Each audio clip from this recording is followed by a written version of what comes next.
Yang jelas saya sebagai alumni dari UIN Tulungagung ini sangat bangga sekali dengan kampus yang sangat luar biasa ini.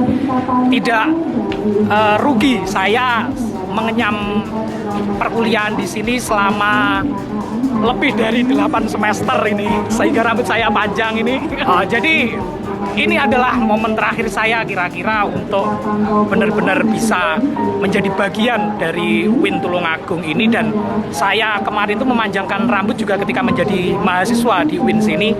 Dan pada momen ini saya ingin melepaskan rambut gondrong saya pada momen yang sangat sakral ini, di mana ketika saya dinyatakan sah sebagai sarjana dan alumni dari UIN Tulungagung untuk memotong rambut saya dan dipotong oleh Rektor UIN Tulungagung, Profesor Mahfud.